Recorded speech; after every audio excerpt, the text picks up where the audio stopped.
This is Thomas Wayne Riley, and you have found yourself in the American Southwest. He said that what they had done had been because of a Tewa Indian named El Pope, who had made them all crazy and was like a whirlwind. He had told them and given them to understand that the father of all the Indians, their great captain, who had been such since the world had been inundated, had ordered the said Pope to tell all the Pueblos to rebel and to swear that they would do so, that no religious and no Spanish person must remain. And after this, they would live as in ancient times. Declaration of Diego Lopez, December 22nd, 1681, 16 months after the revolt. In February of 1677, 3.5 years before the revolt, soon to be appointed governor of New Mexico, Don Antonio de Otermin would leave El Paso along with a 34-year-old Spanish father, Francisco de Isleta. He'd also be accompanied by 50 convict soldiers and their leaders, 100 more arquebuses, 100 more sword and dagger hilts, 50 each of saddles, bridles, and spurs, and 1,000 horses. And they were all headed for that far-flung colony to the north. That colony that so desperately was waiting for the right moment to explode and to set off the chain of events that would forever cement it in the history books as the only successful, if for however brief. But New Mexico and its population were biding their time for the moment to strike against their overlords and become the only successful native rebellion in the New World. That time wouldn't be for another 3 years, but the writing was on the wall, and many colonists could see it. Many, but not all. The following year, in 1678, Fray Francisco de Isleta returned back to Mexico City with pleading words of more soldiers and supplies, please, hoping they would not fall on deaf ears. He was apparently one of the Spanish that could see the growing discontent of the Native American Puebloans. And he, being a priest, meant he was out among the Puebloans all the time, remember? Isleta would have been in his duties as a priest, one of the only Spaniards to be among the natives. Father Isleta could clearly see the pot was already boiling. John Kessel, in his 1978 Kiva Crossing Crown, writes of the friar, quote, "The indefatigable Isleta was back in Mexico City urging another 50 men, armed and outfitted as the previous ones, but," now he's quoting Isleta, quote, "omitting the 1,000 horses that went then and applying the 3,000 pesos of their value to the maintenance of the men," end quote. Moreover, a 50-man presidio, like the one in Sinaloa, should be established in Santa Fe at royal expense, at least for a decade. When the viceregal government forwarded Isleta's new proposals to Spain, he loaded up the next shipment of mission supplies and headed north for a third time. Reining up at El Paso, in the heat of midsummer 1680, he found the great silty brown river in flood. It was here, on August 25th, that the strong-willed friar received news from New Mexico that would have caused an Old Testament prophet to cry out in anguish and rend his garments. It had finally happened, quoting Isleta, "the disaster that has threatened so many times," end quote. Father Isleta fell on his knees in prayer. End all quotes.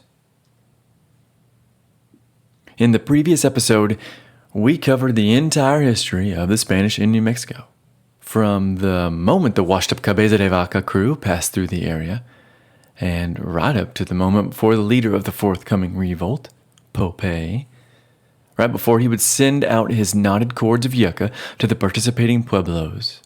And these cords told them exactly when they would unite, probably for the first time, but exactly when they would unite together to shuck off the yoke of Spanish religious and civil dominion. If you haven't listened to it or the previous entries in this series about the history of the Native Americans and now the history of the Spanish, if you haven't listened to it, I suggest you go back and take a listen. But for everyone else, let's finally dive into this tale of what's been called the first true American Revolution.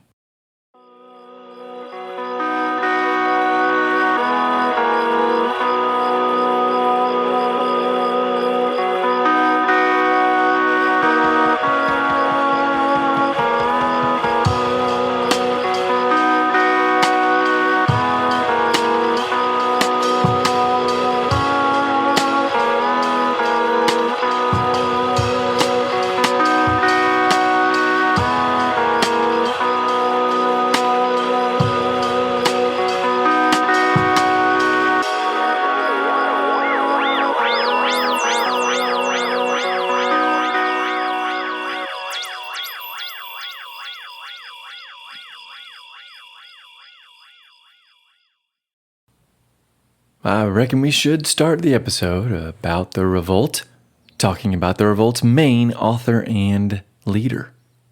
And that man's name is Pope. Pope seems to have been a very important person in his pueblo.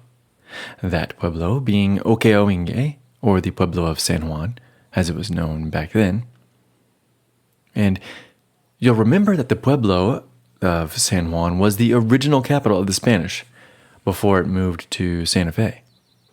And that pueblo was filled with Tewa-speaking Puebloans who had, only in the last couple hundred years or so, traveled from Mesa Verde to the Rio Grande, something I talked about in my Kachina episode, and which is a theme Pope will borrow. But before the events of the revolt, it appears Pope's hatred of the Spanish and religious was a lifelong hatred. He never did take a Christian name. Also, I read somewhere he was probably the head of the Summer Moiety of the Pueblo. And I didn't talk much about the Moieties, mostly because I don't know too much about them, but also because I focused instead on the Kachina aspect of Puebloan culture instead of the Moieties. But just know that the two are pretty similar, Kachinas and Moieties. And the two ways of setting up the society have similar functions and histories. The Summer Moiety is one of two Moieties in the Pueblo, especially Tewa Pueblos. And the head of the Summer Moiety was most likely, among many other things, the cacique, or the tribal chief, if there is such a post. He was probably also the war chief. That, of course, was a very condensed and quick version of the Moieties, which I am now wishing I had covered a little in my previous episode about the Kachinas, but again, the ideas and practices are quite similar to the Kachinas, except again the Moieties mostly come from the Tewa-speaking Pueblos, which again came from the Mesa Verde area, and the Kachinas are mostly Hopi, and that is kind of a difference going back before the Civil War even. Anyways, all of that is to say Pope was a popular and a powerful man at the San Juan Okeoinge Pueblo. That popularity would help explain why so many of his brethren marched on the governor's palace, Governor Trevino's palace, in 1675, which I talked about at the end of the last episode, when Pope and other respected Puebloans had been captured. In reality, since that boiling over of hostilities and the Puebloan march on the palace, instead of reading the room and cooling things down, the Spanish and Catholics ramped up the persecution in the colony. Or, as Kessel puts it, quote, "Church and colonial officials continued to advocate a policy of unforgiving repression against acts of nativism in the Pueblo community," end quote. And that didn't stop when the new governor, Otermin, came into town. And most of that is because the author of Trevino's policies, a Francisco Javier, who was both the ex and new governor's Secretary of Government and Secretary of War, but this Francisco Javier cracked down hard on the Puebloans for their beliefs and their practices, and he'd inspire Pope to act violently, or at least to believe that violence was the only answer going forward. We'll talk more on Javier later. He was quite well known among the Puebloans, it turns out. So Pope was probably head of the Summer Moiety of his Pueblo, which made him somewhat of a warrior leader. He did not take a Christian name, and he was viewed as a holy man by his people.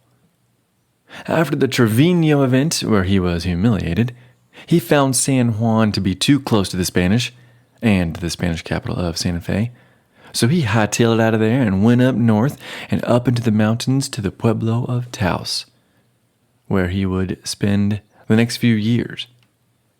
And in Taos, he'd plot and plan the Pueblo Revolt. And he was deadly serious about this revolt. Serious enough to have his very own son-in-law, the leader or governor of the Pueblo of San Juan, the Pueblo he grew up in and had just fled from. But Pope was so serious about this plan actually working this time, the revolt, that he would have his own son-in-law killed, the governor of San Juan, Nicolas Bua. It seems Bua would have been more than happy to turn his plans over to the Spanish. So, okay, from Pope's point of view, that's justified, but you've got to wonder how his daughter felt about the murder. Up at Taos, away from the prying eyes of the Spanish and the doubtful Puebloans, like his late son-in-law, the legend goes that Pope planned the revolt from the kivas of that often forgotten and far-off Pueblo in the mountains. Taos was one of the most northerly Pueblos in all the Rio Grande Valley, and even though it really wasn't that far from Santa Fe, it felt like a world away to the Spanish. And just on the other side of the Sangre de Cristo Mountains were the much feared and hated Apache, and the Utes, and the Navajos. At Taos, in these kivas, the legend says that Pope met with both the Kachinas and with 3 figures who never left the kiva. And together with the Kachinas and these possibly real, possibly not real, legendary men, Pope planned the revolt. One of these legendary kiva men is said to have been a giant black man with yellow eyes, which I read may have been a real figure, that of an escaped black slave from Mexico who had possibly married a Taos woman. Again, the story is uncorroborated. After the revolt, an elderly man named Pedro Narano would be captured by Otermin and would give this description of what was going on at Taos with Pope and his kiva. At one point, there appeared to the said Pope 3 figures of Indians who never came out of the estufa. They gave the said Pope to understand that they were going underground to the lake of Copala. He saw these figures emit fire from all the extremities of their bodies, and that one of them was called Caudi, another Talini, and the other Talumi. And these 3 beings spoke to the said Pope. End quote. He goes on to say that these beings told him to turn the clock back to before the Europeans showed up, because, quote, the God of the Spaniards was worth nothing, and theirs was very strong. The Spaniards' God being rotten wood, end quote. More about this captured Naranjo later, because he will be quite important to our story. So, being careful to select Puebloan leaders who were both sympathetic to the cause and who had enough influence over their people to make this thing happen, but not attract attention, Pope began to carefully, and with the threat of death if word got out, but Pope began to carefully spread word of the coming revolution. He would have secret meetings with war captains and shamans from pueblos all around New Mexico, and he'd do this mostly on Saint Day festivals, so as not to arouse the Spanish suspicion. A Tewa war chief from San Ildefonso, a prominent Curaçao leader, Picuras Pueblo chiefs, as well as chiefs and leaders and war captains from Santo Domingo, Tesuque, and Santa Clara, and a host of other pueblos, they were all on board. And by the summer of 1680, it had been decided, and the date had been set. That date was August 12th, 1680. Weeks before the resupply caravan would arrive with food and possible reinforcements. Because remember, some Spanish could see the writing on the wall. Some, but not all. One of those Spaniards who simply could not, or was totally unwilling to see the writing on the wall, was the brand spanking new governor, Antonio de Otermin. Not much is known today, or at least I could not find out too much on Otermin's birth or his early life. Although it's speculated that he was born between 1620 and 1630 in Spain. And in Spain, it looks like his name may have actually been Otromin, not Otermin. Not really sure what's going on with the name change there, but all that's really known for sure is that he was made governor in 1678, and he took office in 1679. But even those dates of 67 to 69 are sometimes jumbled with the sources. I suppose, though, his early life is not as important as what happens to him during our story, the Pueblo Revolt. During his first few months of being in the territory, Otermin actually received quite a few warnings from the Puebloans that the revolt was coming, but it seems he ignored them completely. While it was most likely Otermin's fault that the revolt was able to take root, a good bit of blame also should land squarely on the shoulders of the aforementioned Javier. At the time, the new governor seems to have relegated almost all of his authority, while he was settling in, to this man, his maestre de campo, Francisco Javier, who has been quoted as being, quote-unquote, a man of bad faith, avaricious, and sly. The NPS, or National Park Service, describes Javier as being a well-built man with, quote, very gray hair and the scar of an old wound across the left side of his forehead, end quote.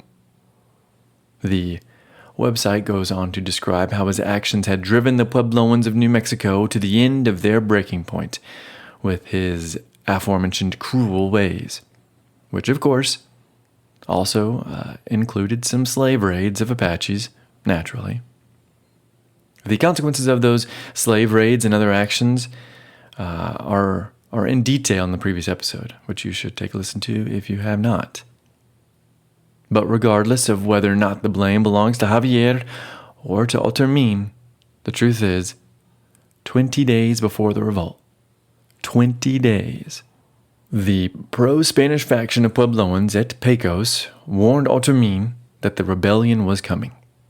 Otermin is alleged to have replied with, quote, have them put in prison until Maese de Campo Francisco Javier arrives, end quote.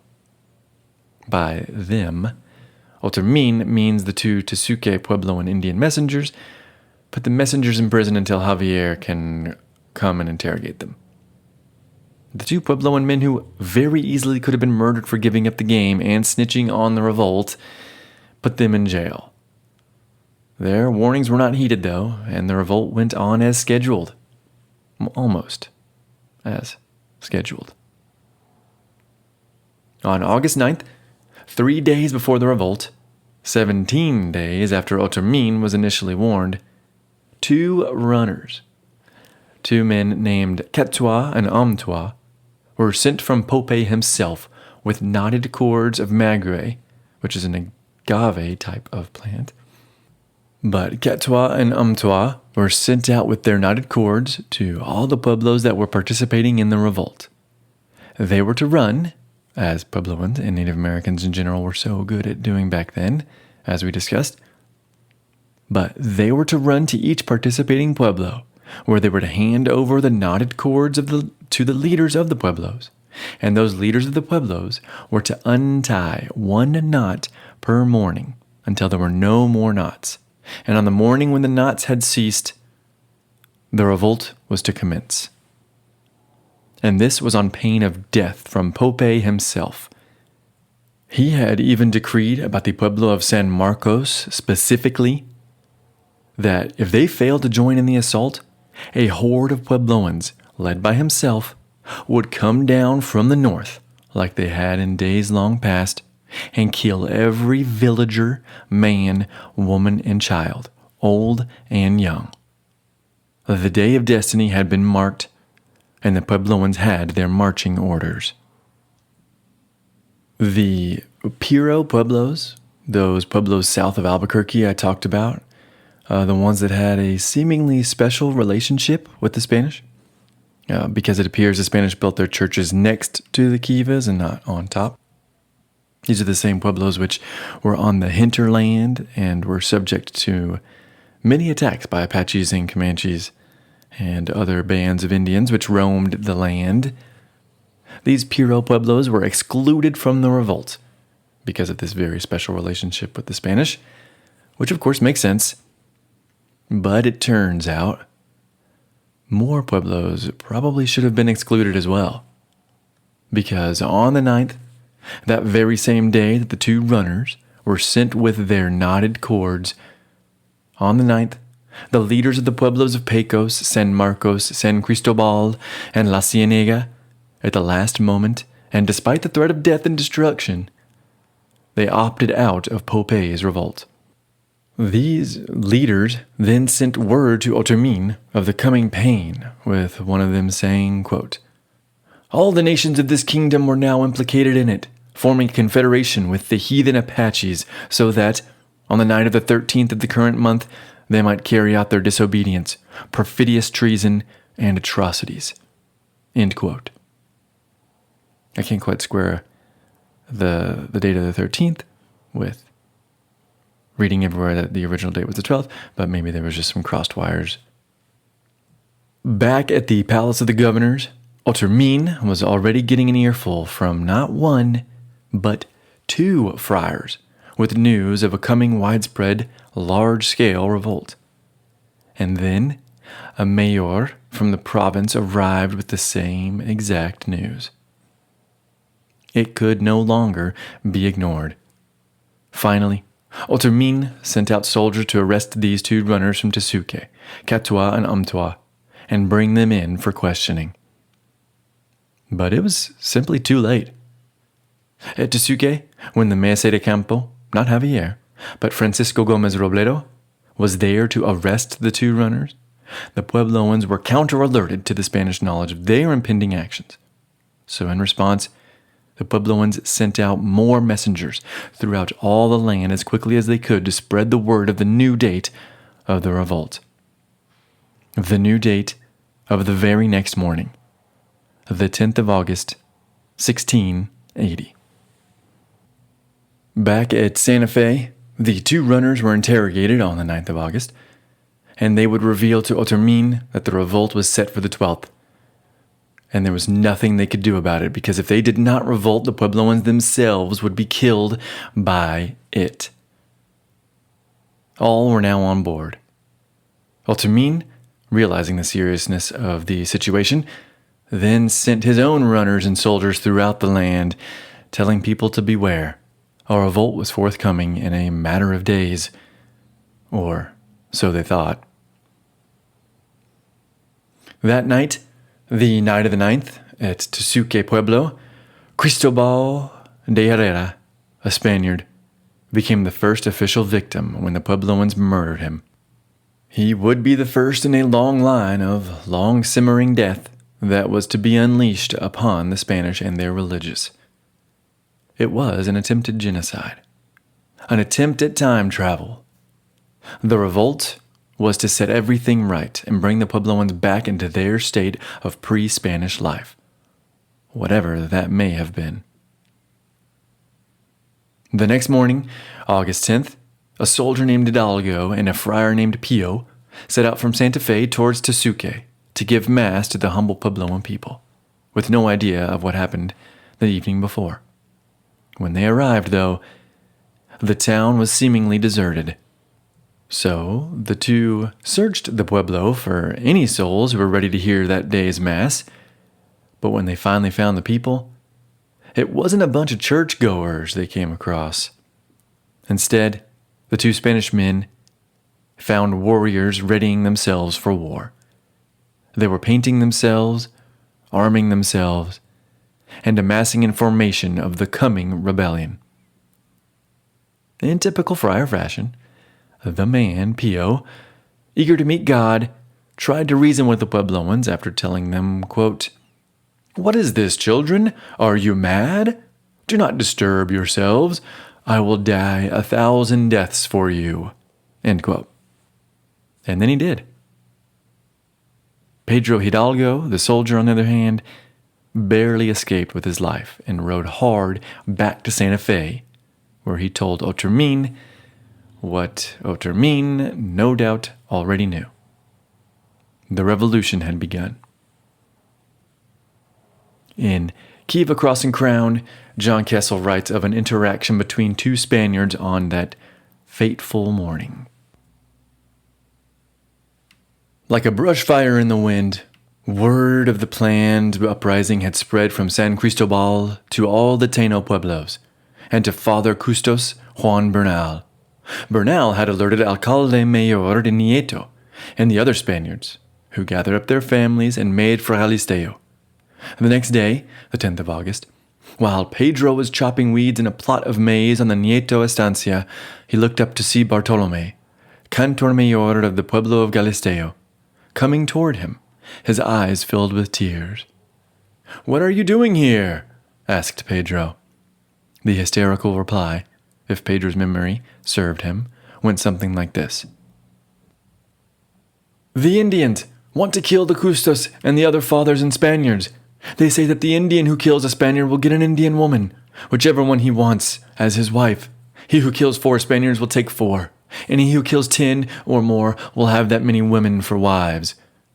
They say they have to kill all the servants of the Spaniards and those who speak Spanish. And they have also ordered that everyone take off their rosaries and burn them. Hurry, get along with your wife and the little orphan girl you have, and perhaps you will be fortunate enough to make it to where the Spaniards are gathered and escape." End quote. Like a brush fire in the wind is a pretty apt description.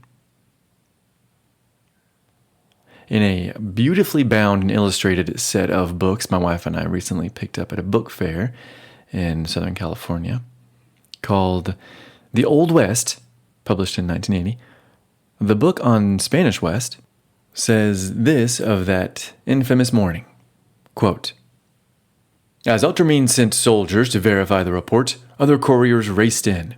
The missionaries at San Ildefonso and Nambi had been slain. The church at San Juan was ablaze. Outlying haciendas had been attacked, and the toll was great. Doña Petronila de Salas and her 10 children, dead. The entire family of General Pedro de Leyva, dead. 38 persons at the Dominguez de Mendoza hacienda, dead." End quote. Outside of Santa Fe, where Otermin sat, horrified by the news, there were approximately, outside of Santa Fe, 17,000 angry Puebloans. Well, not all of them angry, but enough of them were to have sparked the revolution, which was spreading. Otermin's first thought was probably on the couple hundred to 1,000 Spaniards that resided there and that he had just taken control of as their protector when he became governor. His first thoughts were probably on keeping those who were still alive, alive. His second thought, though, was apparently to protect the churches, because he sent word out that the men in every pueblo should gather around the church to protect them from being defiled. His third thought was to find his lieutenant governor Alonso Garcia, who was down south. All the while, the reports of violence and death continued to flood in. Now, Pohoake and Kayamunge, they had fallen. In Santa Fe itself, Otermin ordered all weapons and people to be brought to the governor's palace and the Casas Reales, which was the old, thick-walled government buildings on the north side of the plaza that bordered the palace.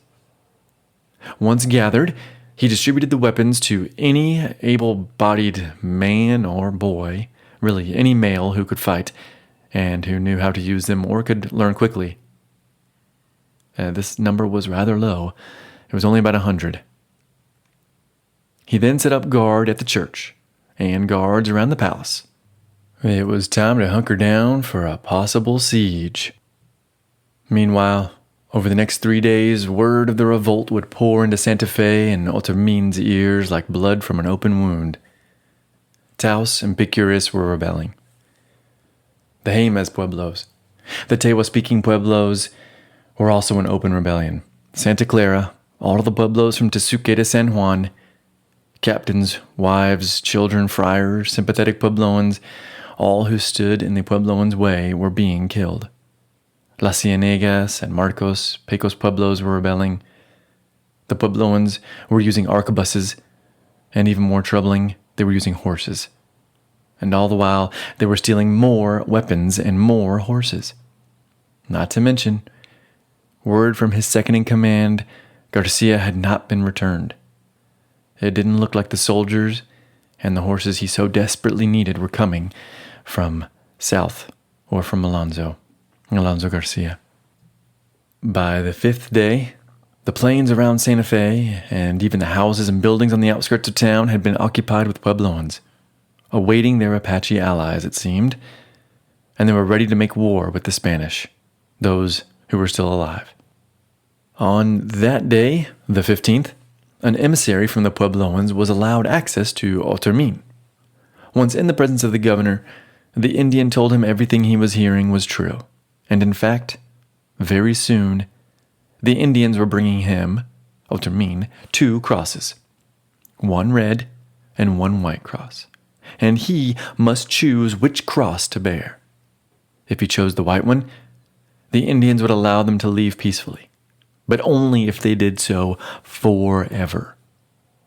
If he chose the red cross, he chose war and death.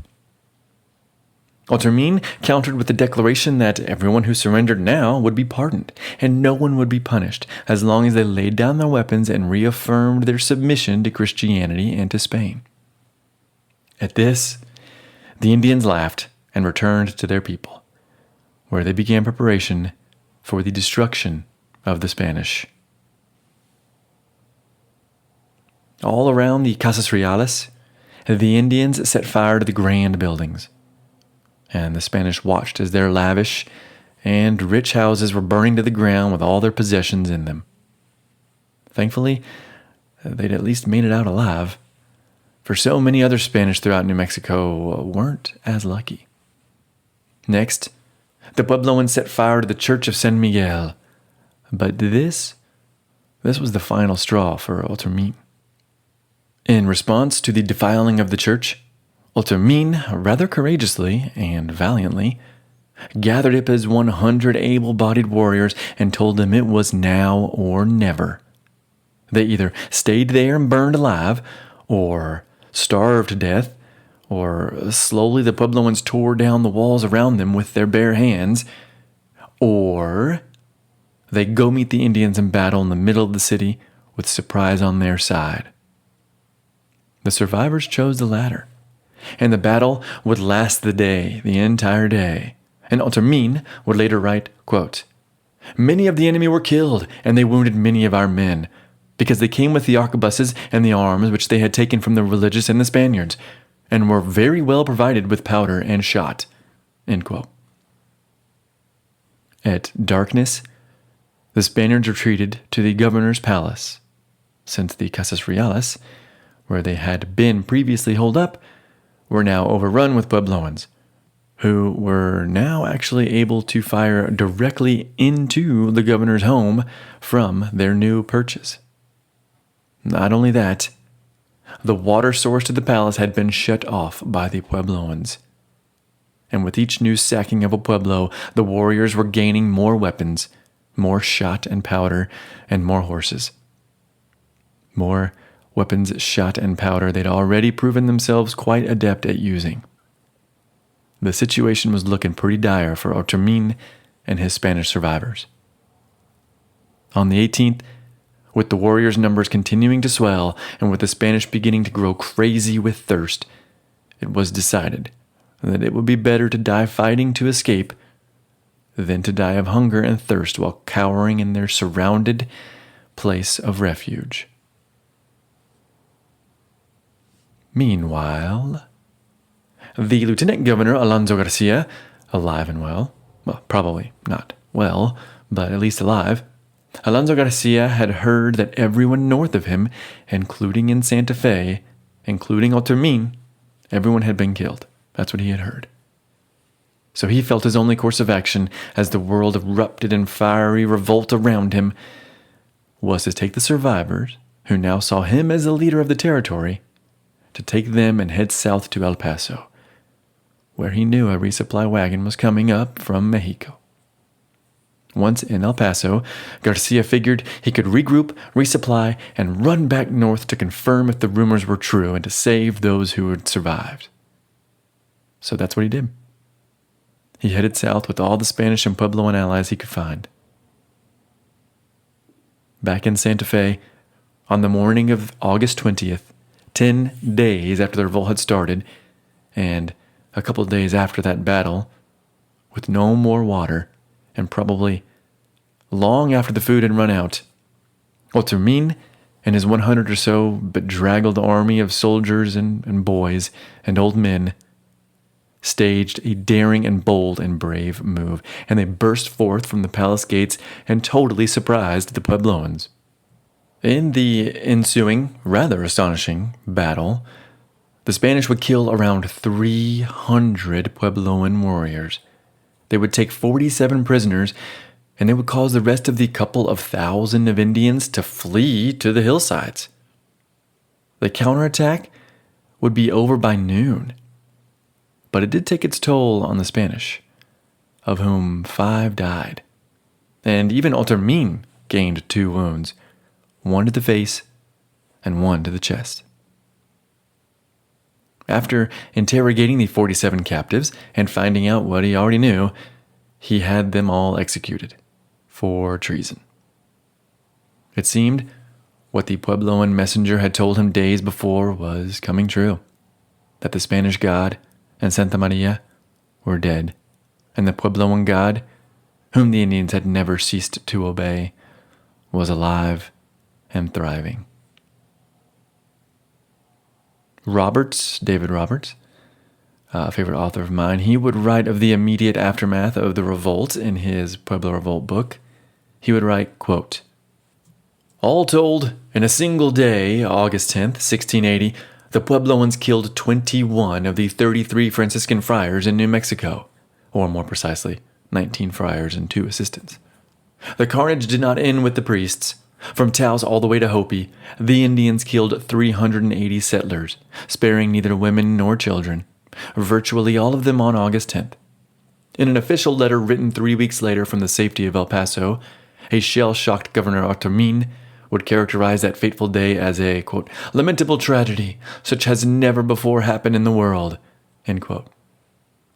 Things like this had definitely never happened in his world, at least.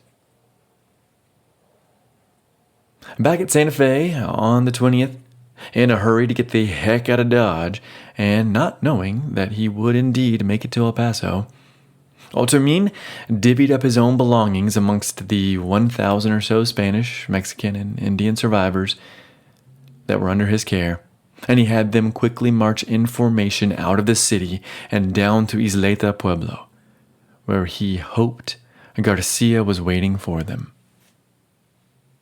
Like I'd already said, though, Garcia had heard the rumors, and fearing for the lives of those around him, he had begun walking south towards El Paso, out of the line of Puebloan fury and fire. Neither Garcia knew that Otermin was alive, and you can't blame him for thinking Otermin and the Santa Feans weren't alive. I mean, the place up north is clearly in disarray and on fire, but neither Garcia nor Otermin knew the other was alive. But that would change soon.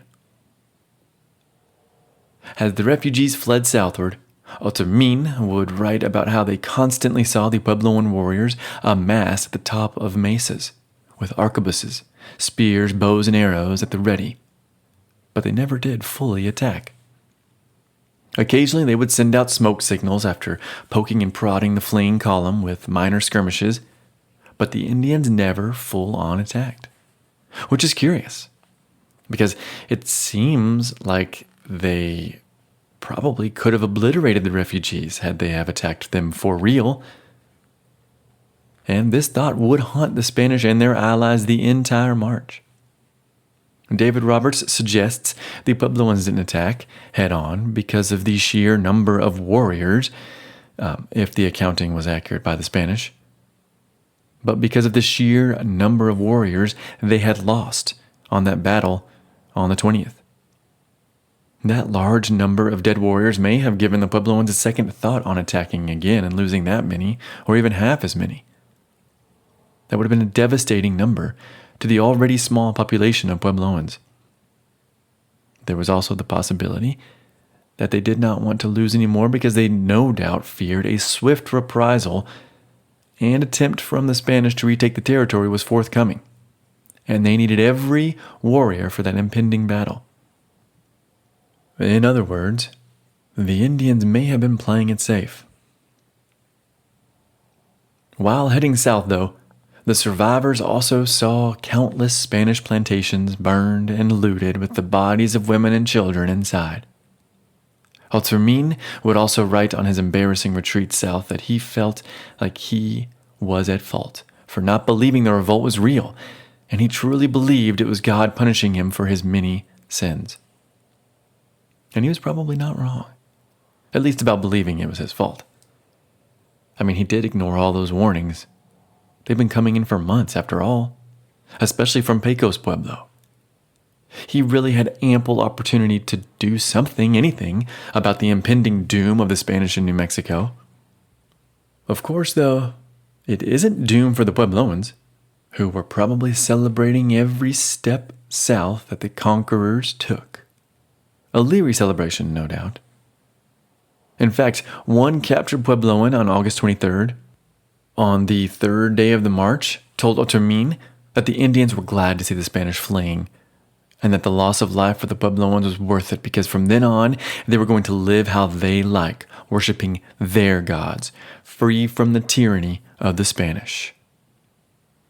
Like I said, first true American Revolution. At the Pueblo of Sandia, north of Albuquerque, the Spanish saw the church half burned and filled with human excrement smeared images of saints and religious relics. A carved crucifix even had its paint and varnish stripped off by repeated lashings, and one witness said, quote, "There was also excrement at the place of the Holy Communion table," end quote. Being raised LDS, I imagine that's the equivalent of discovering poop smeared on the sacrament table. That's quite the message the Puebloans were sending these much-hated Spaniards and religious. And they called the Catholics religious. You really can't blame them, I suppose. I came into this episode expecting to side with the Puebloans on the revolt, while also maybe finding some form of understanding from the Spanish perspective. But story after story of 80 years or more of horrible Spanish rule made it very difficult to find much common ground with these invaders. I almost immediately found myself rooting for the indigenous Puebloan rebels. It also helped that I have been reading about the Native Americans in the Southwest for about a year. Well, I was rooting for the home team, I suppose. I know that previous statement about trying to understand the Spanish invaders sounds strange in this cultural landscape of today, but the reality is people migrate and conquer, and people get conquered, and people have religions forced upon them, or they convert others all the time throughout all of human history, full stop. The Spanish coming into the Southwest and conquering the local people was no different to me than the Anasazi's ancestors coming up from Mexico in much the same way and imposing their form of rule and their religion on the indigenous Southwesterners. Then, once the Anasazi fled south, the Puebloans immediately adopted, or readopted, with some changes, the Kachina culture, which is exactly what they'll do once the Spanish leave. The Spanish themselves spent 700 years kicking out the Muslim Moors in their very own homeland. Before that, the Huns, from the steppes, from the Eurasian steppes, they had driven a group of Germanic peoples into the Iberian Peninsula, especially the northwestern part of the Iberian Peninsula, which is where Spain and Portugal are. And there, those Germanic tribes fought with the locals before creating their own kingdom. Before that, the peninsula was a bastion of heated civil discontent for the Romans, who had to constantly send now infamous generals to squash rebellions. Before that, the Phoenicians had colonies in ports. The Basques of Spain predate all of these people. And long before then, the Neanderthals were watching cannibalistic humans flood the valleys and coasts of what we call Spain and Portugal. Migration, migration, migration. The big difference in the story of migration in the New World, of course, was the unseen weapon the Spanish and all of the other Europeans brought. That weapon being disease. If not for the wiping out of countless warriors, elders, children, families, villages, priests, almost entire peoples, sometimes 90% of villages, sometimes 100% of villages. If it weren't for the diseases that had plagued Europe and Asia for millennia, the story of the European conquest would look quite different. It might have gone the way of the Vikings on the eastern Canadian coasts, who in the 1200s were driven out or wiped out by the local Native Americans before establishing a foothold in the New World. Although I did recently read that they came back to the eastern seaboard for centuries to gather wood, which I'd have to look into that further, but it's very interesting. Not to mention the stories of surviving Vikings who populated the interior of North America. Anyways, that's for someone else's podcast to explore. It's true. The distrust of the native empires by the local peoples throughout the Americas, the local peoples who were tired of having their hearts ripped out by priests wearing the skin of their loved ones. It is true the distrust helped the Spanish, especially in Mexico, and it would help them again during the reconquest of New Mexico later. The Spanish horses and their steel armor, which would break obsidian points, those too will help the Spanish. And their physical weapons. The arquebuses, they may be a primitive firearm, but they were extremely effective. Especially the Spanish version of the gun, and especially in Spanish hands. But I think conquering the New World would have looked a lot different if it hadn't been for the hand of old world domestication helping the invaders. And all this is because history is so much more interesting and exciting when the people and cultures and leaders and movements, when all of those people, when all of it is relatable, or even remotely relatable. That's why I tried to see things from the Spanish perspective. But I found very little with these first 150 years of Spanish in New Mexico, or the land of entrapment, as my sister-in-law, who is from Farmington, New Mexico, calls it. I am absolutely positive that there were some good and noble and kind Spaniards. There were some family men or governors or soldiers, probably a few religious leaders as well. But the vast majority of information that's been passed down to us today, at least in English, and which survived the revolt, and maybe this is on purpose, but most of that information tells a tale of a pretty one-sided exchange of vile Spanish actions being thrust upon the Puebloans. Just think of the sheer numbers of Puebloans and Pueblos before Coronado to now. How many people and cities have been burned? You hate to hear about the refugees finding dead families on their push south as they flee the revolution, and it's painful to know that people lost loved ones. But for this story, I was rooting for the rebels, for the most part. If you have to root for anyone at all, I suppose. You don't. This could just be passive information. But the Puebloans had, after all, survived the Anasazi and their Mesoamerican ways. And now they'd survived the Spanish. Unfortunately for them, though, the Puebloans had more hardships coming. More violence and hardships from a whole new set of foreign invaders. A set of foreign invaders that the Spanish so far had been keeping at bay. But more on that story in just a minute. Let's get back to Otermin. While I may have wanted the Puebloans to gain their freedom, it doesn't make it easier to read passages such as this one. Quote, all along the valley, similar scenes of carnage greeted the forlorn column. They halted at the Narrows south of San Felipe, not far from the home of swaggering Cristobal de Anaya Almazan, who had risen to the rank of Sargento Mayor despite his trial by the Inquisition. His naked body, and those of his wife, 6 children, and several other persons were heaped up at the front door. The revolt had wiped out the entire Anaya clan, save one. End quote. Once at the Pueblo of Isleta, Otermin discovered it had been abandoned by both Puebloans and Spaniards. As I mentioned earlier, Pope had not included the Pueblos in the revolt because of their loyalty to the invaders. So once the revolt broke out, the Pueblo's inhabitants and the Spanish had all fled south with Otermin's lieutenant governor, Alonso Garcia. Actually, though, some Isleta Puebloans were found later to have been hiding at Hopi with the Jemez. So, like most of the Pueblos, there was a split among those who wanted the revolt and those who were loyal to the Spanish. Otermin had totally expected to meet with Garcia in Isleta, as I have mentioned many times. So after his disappointment of finding absolutely no one left at the Pueblo, and during the people's growing hunger and distress, his disappointment turned into fury. So on September 6th, when he, Otermin, and the caravan of displaced invaders finally ran into Garcia, he had him arrested for betrayal right there on the spot.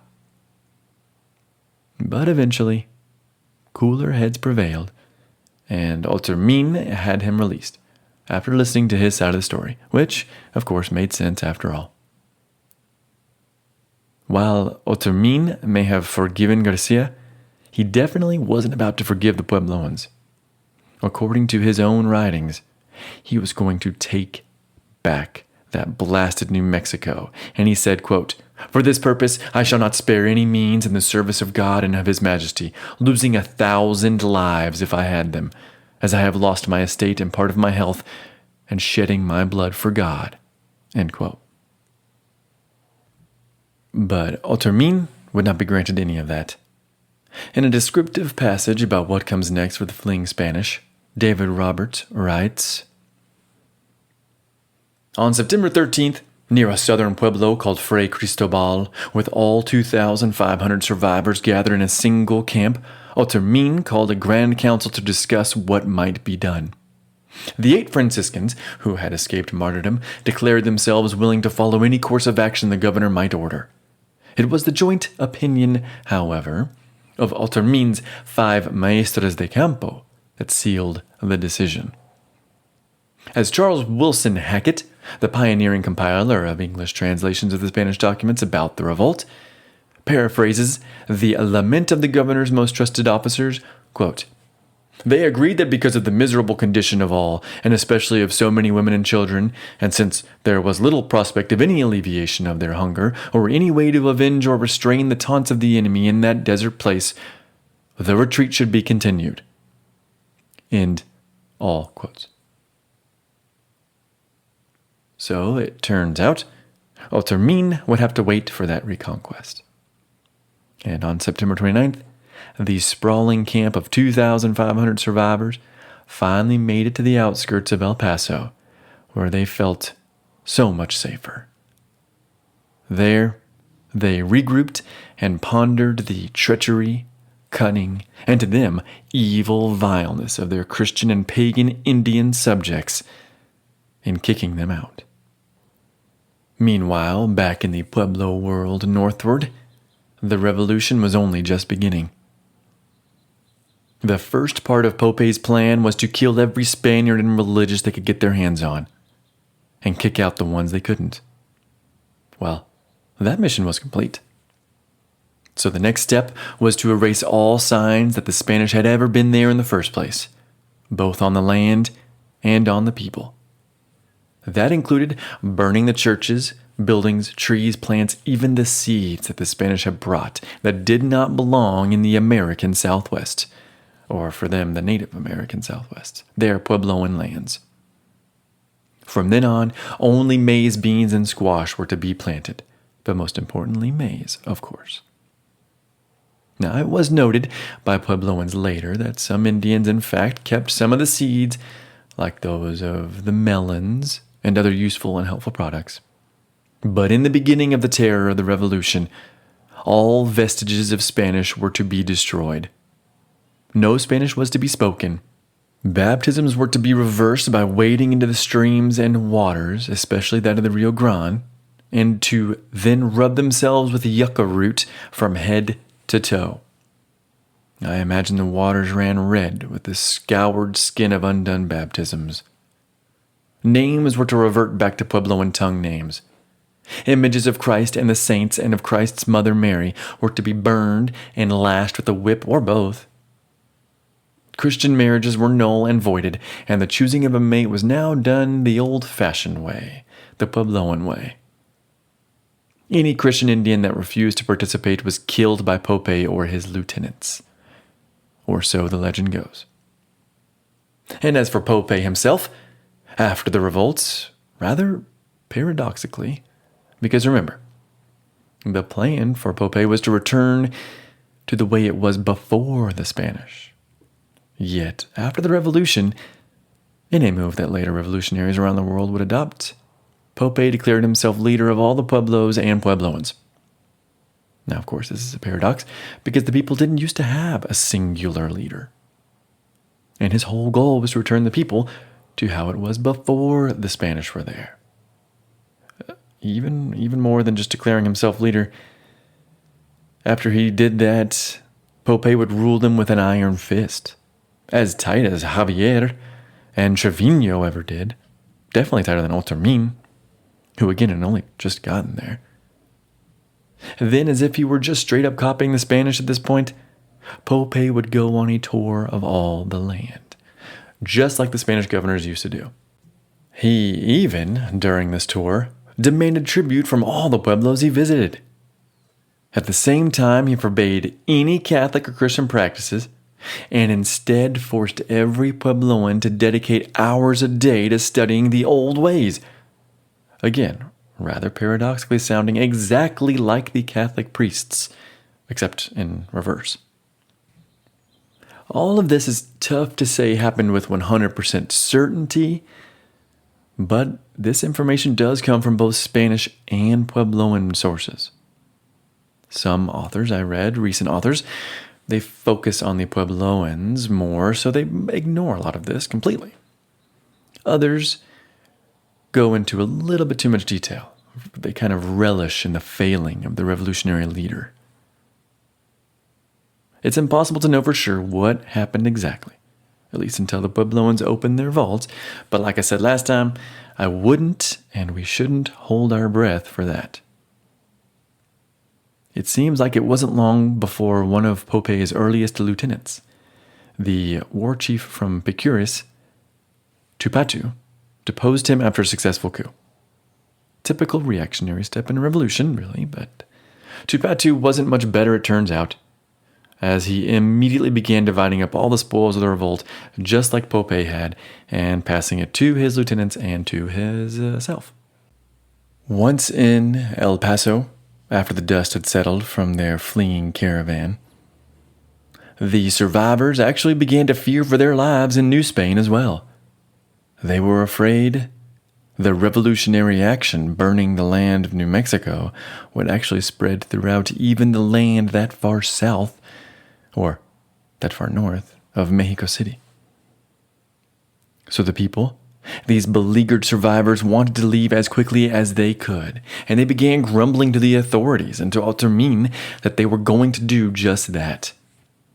Unfortunately for them, though, according to Knott, in his Pueblo Revolt of 1680, quote, "A decree by the governor of Nueva Vizcaya, issued at Otermin's request, checked this impulse, expressly forbidding," he's now quoting the law, forbidding, quote, "for any cause, reasons, pretext, order, or excuse whatever, any person of whatever state, quality, or condition he may be, to pass from the said kingdom of New Mexico, except by permission and order of their governor, with whom they should remain until the most excellent Señor Viceroy shall decide and order otherwise." End quote of the order. A violation of the decree carried an immediate and irrevocable sentence of death. End all quotes. So these poor people, these poor refugees, under pain of death, could not even leave El Paso without asking Otermin, who was definitely not going to give them the permissions, seeing as how he's the one who requested the writ in the first place. They were stuck there on the edge of the world to wait for reinforcements or death if the revolution spread that far south. It seems like petty despots in both camps continued to make the lives of both the Spanish and the Puebloans miserable, just as they had since 1598.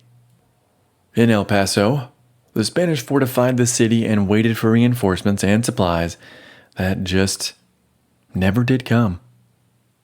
But the people's restlessness only grew until it spilled over. At least it did for Otermin, because on November 5th, 1681, just over a year after the revolt, he decided it was time to fulfill his God-given right of reconquest, or at least die trying. He'd find neither victory nor death, though. With 146 quote-unquote soldiers, 112 Piro, Manso, Jemez, and Tewa auxiliaries, 36 Indian servants, and a handful of friars, who were under the Friar Francisco de Isleta, I quoted from in the beginning. With these around 300 or so people, Otermin headed north to take back New Mexico for God and for Spain. We know now these soldiers were nothing but boys and raw recruits. And Knott says of the band of reconquerors, quote, "A muster roll taken by the governor at Alanzon de Fray Garcia 3 days later revealed the pitiful state of his force. Only 25 of the soldiers carried a complete set of arms and cavalry equipment, the others making do with little more than a dagger and shield." End quote.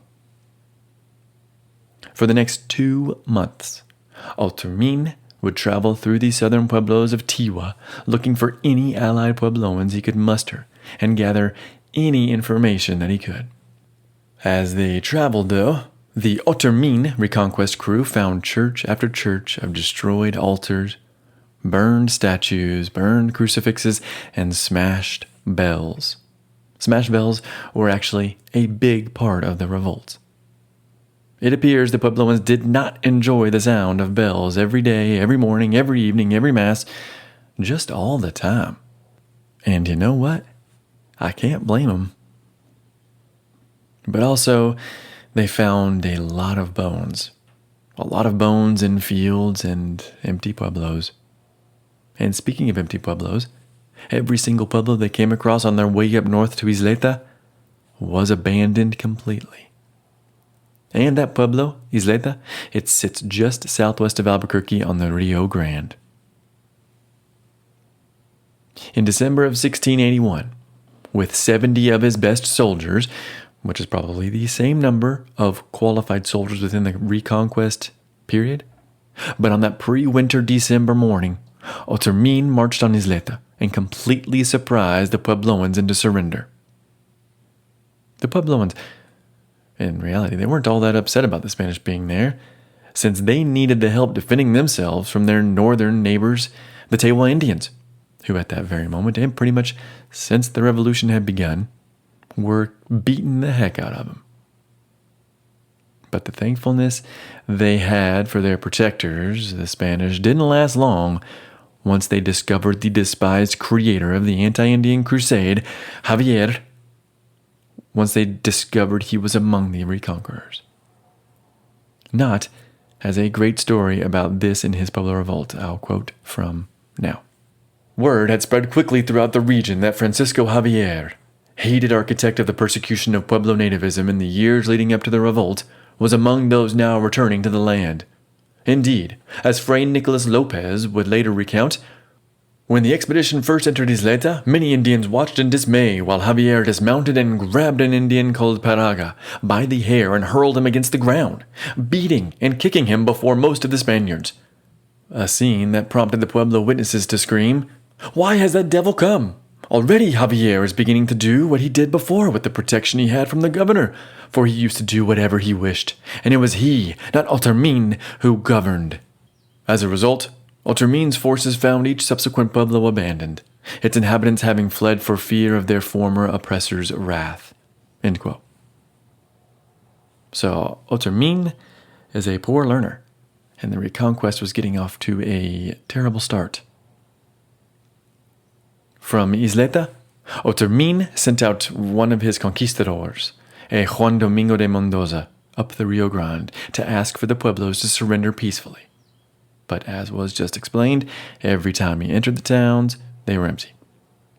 That is until he got to Cochiti. At Cochiti Pueblo, the mesa rims that surrounded the Pueblo were filled with warriors who hurled taunts and threats down toward the outnumbered Spanish, which must have been a pretty uncomfortable few days of waiting.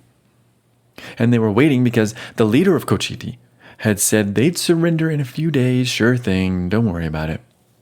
Meanwhile, this man, Catiti, had sent word to all the pueblos north to send your warriors now because the Spanish here were surrounded.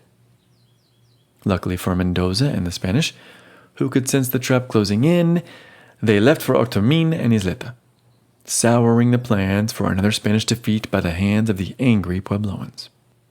Back at the Pueblo Isleta base camp, Otermin ripped Mendoza a new one for being so cowardly and for retreating. But not long after, Otermin would follow suit.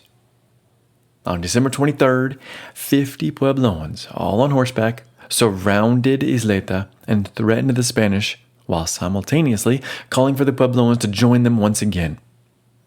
This siege lasted a week, and I imagine Mendoza was severely lacking in sleep after 2 sieges in a row. This siege also lasted through Christmas, you'll notice, which had to have disheartened the Spanish Catholic conquistadors and their converted Puebloan allies. It was no doubt a truly frightening time for the Spanish, who, by some Christmas miracle, were spared. I believe the Puebloans could have and would have annihilated this pretty sad band of Spaniards and traitorous Puebloans. The Spanish had, after all, burned down during this reconquest 8 more freaking Pueblos. So they were just asking for it, really. But after that holiday week, as the new year approached, Otermin would decide that fleeing was preferable to suicide. In January of 1682, he would take everyone, including 385 Isleta Puebloans, and head back south for El Paso. The only real accomplishment, if you can call it that, but the only thing this failed reconquest did was let the Spanish know what exactly happened with Pope and the rebellion. Otermin and his little army had captured 9 Puebloans, including a man named Pedro Naranjo, whom I have quoted from, and all of these men gave up considerable information regarding this quote-unquote surprise rebellion, its origins, its reasons for existing, and the hope for the people who had carried out the revolution. I've hinted at and mentioned what some of these reasons were, but in essence, the revolution took place so that the people could return to their true Puebloan ways. These captured men also explained that it was a good thing Mendoza left Cochiti, because while the Spanish men waited for the surrender and while the Puebloan men waited for reinforcements, the Puebloan women were getting themselves all dolled up and in their prettiest clothing.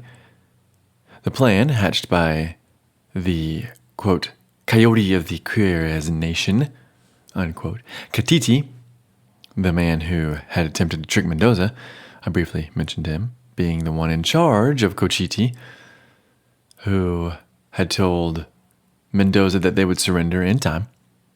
But Catiti's plan was for the Puebloan women to sleep with the Spaniards so that the Puebloan warriors may steal the Spaniards' horses as they slept, after which time they'd steal themselves into the sleeping quarters and kill all the Spanish. This story, told by a 28-year-old Puebloan man named Juan, was corroborated by 4 other Puebloan men, which makes the story seem pretty legit. It certainly seemed true in the eyes of the Spaniards who were witnessing these confessions. More confessions, and with them plans of Pope, followed from the mouths of the captives. One such thing spoken was the revelation that if any Puebloan uttered the name of Jesus, they should be killed on the spot. The Puebloans were also to free all of the horses, cattle, pigs, and sheep, just about every animal that the Spanish brought. And they were to cut down every foreign tree and crop as well. Meanwhile, Pope oversaw new construction of kivas and new manufacturing of kachina masks. And actually, they learned that this had not been the first foray into open rebellion. According to Narano, the revolt had been planned since the early 1650s, and the first time around, a pair of painted deerskins had circulated the Pueblo world as far as the Hopi mesas. But it was there, at the Hopi mesas, that the plans were rejected and the revolt never got off the ground. To Otermin, it must have become abundantly clear by the end of the testimonies of the 9 Puebloans that, as Roberts puts it, quote, the northern Puebloans would never surrender. Instead, they would fight to the death before once more accepting Spanish rule. End quote. Before we leave this failed reconquest and these testimonies behind us, though, I'd like to focus a little bit on what that 80-year-old I keep mentioning, Don Pedro Naranjo, would tell Otermin. He'd reveal quite a bit about the reasons for the revolt and Pope's thinking. Otermin actually writes, at least I believe this is his writing, but he writes of what Naranjo says. Quote, he said that for a long time, because the Spaniards punished sorcerers and idolaters, the nations of the Tehuas, Taos, Picures, Pecos, and Jemez had been plotting to rebel and kill the Spaniards and the religious, and that they had been planning constantly to carry it out, down to the present occasion. End quote. He then goes on to further say, quote, that the resentment which all the Indians have in their hearts has been so strong from the time this kingdom was discovered, because the religious and the Spaniards took away their idols and forbade their sorceries, and that he has heard this resentment spoken of since he was of an age to understand. End quote. The 80-year-old Don Pedro Naranjo, using a Spanish word for respect before his first name there, Don, he had lived with the Spanish his entire life, which just so happens to be almost the length of time the Spanish had been in New Mexico, period. And Narano said he and his people had resented the Spanish the entire time. I imagine, again, this greatly demoralized Otermin. Demoralized him and confused him. It's worth further mentioning Don Pedro Naranjo and his family, though, for a minute. First of all, the Naranjos were possibly descended from a freed black slave and an Indian woman, making them appear quite darker to their Indian neighbors and to the Spanish. Then there's Pedro's brother, Diego Naranjo. He was arrested in 1632 after it was discovered that he had performed a kachina dance inside a kiva at the Alameda Pueblo. He wasn't heard from again, at least in the record. He himself, Pedro, was a quote-unquote sorcerer. And then there's his brother Domingo. Domingo, I read in one compelling source, or more likely Domingo's son Joseph, one of the two, but Domingo was probably one of 4 or so important Puebloan leaders during the revolt. And to be more precise, Domingo, or again his son Joseph, not sure, but one of them was most likely an important military leader during the revolution right alongside Pope himself. Later, during the Reconquest, Joseph would descend from the Pueblo of Taos and meet Diego de Vargas, who is the reconqueror, whom we'll hear about next time.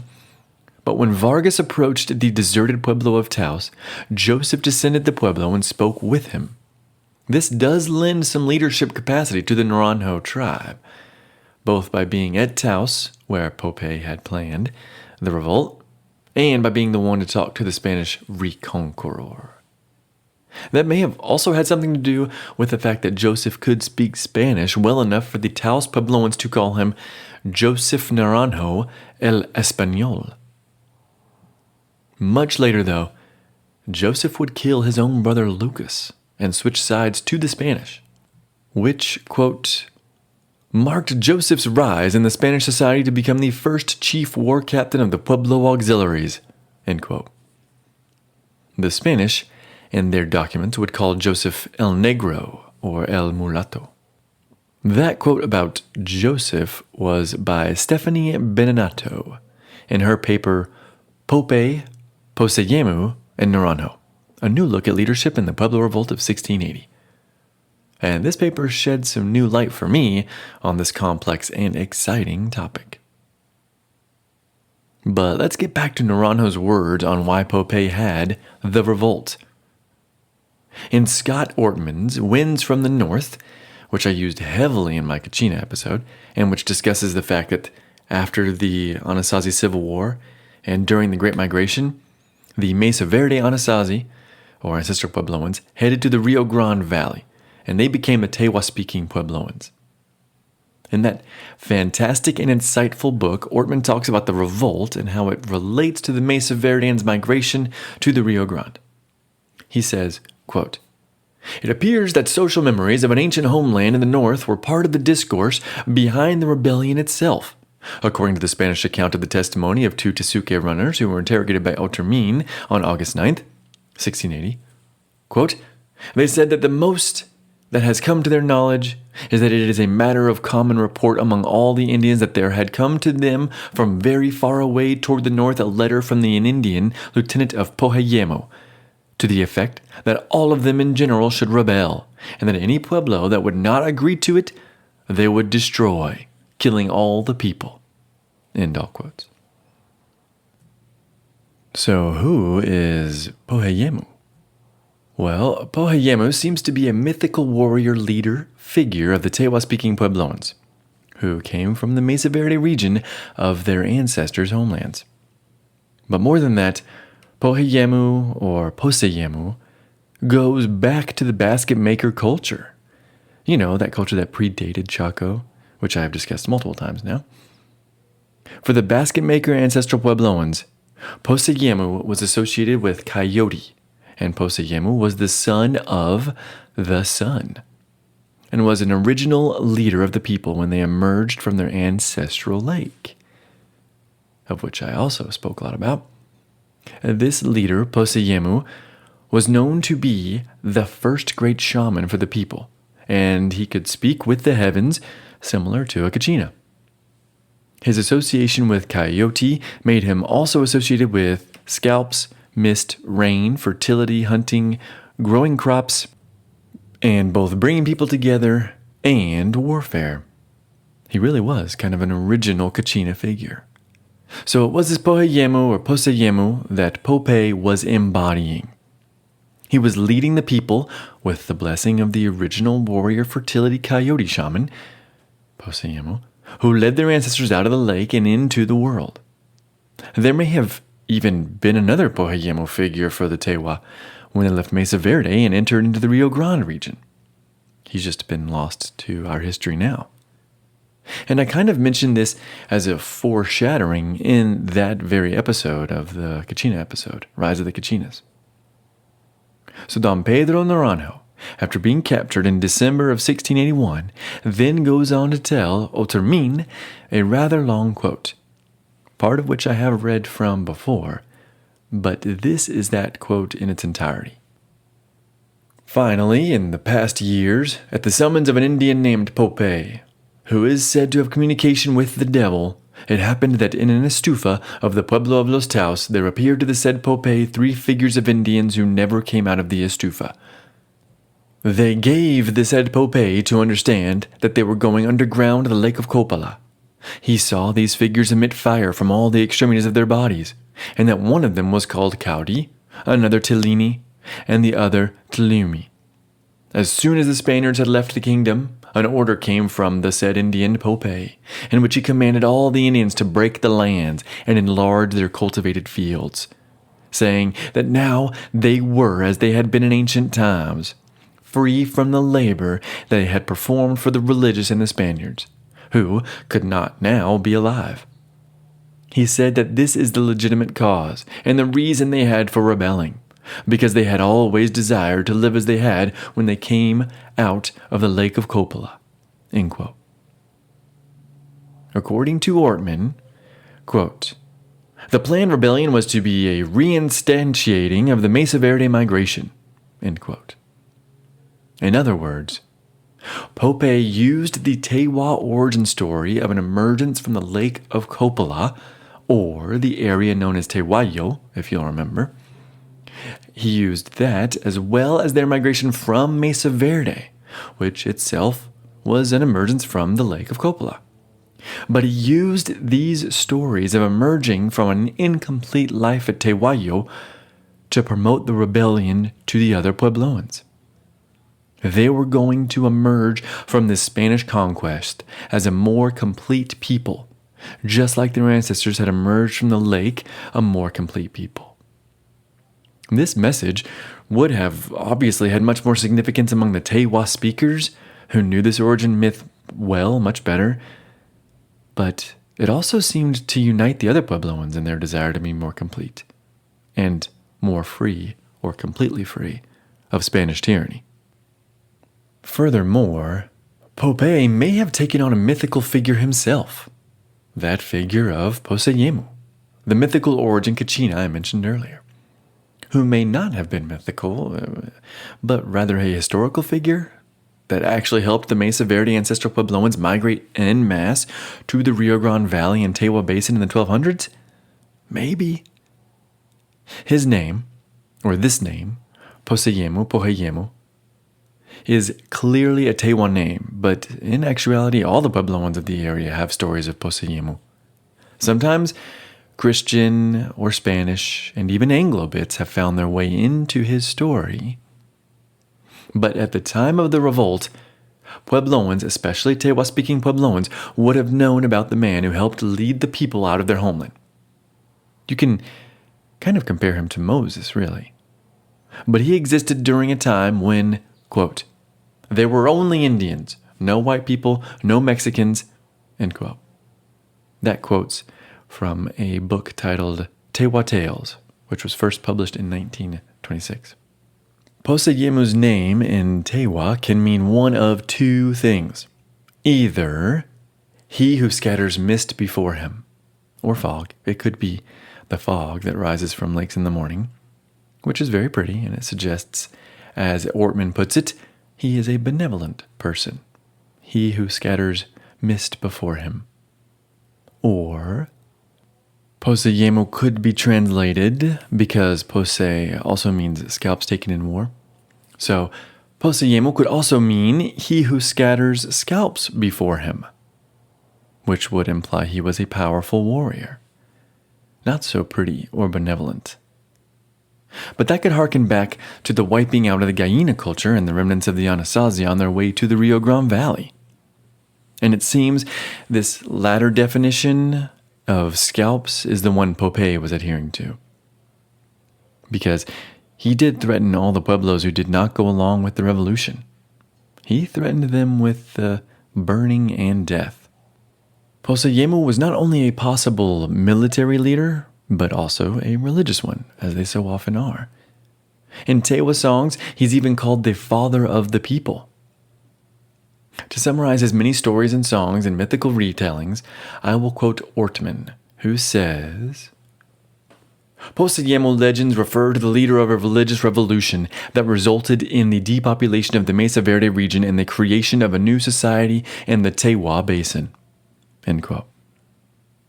Otermin then goes on to say a fantastic quote that ties the beginning of the revolution in with this discussion of Poseyemu leading his people to the Rio Grande Valley.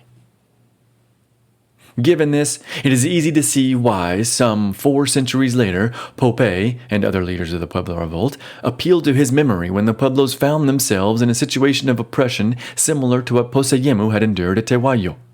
In doing so, the present moment was transformed into the first act of a prophetic spiritual drama that, if allowed to play out, would result in a new age of freedom and abundance for the Pueblo people.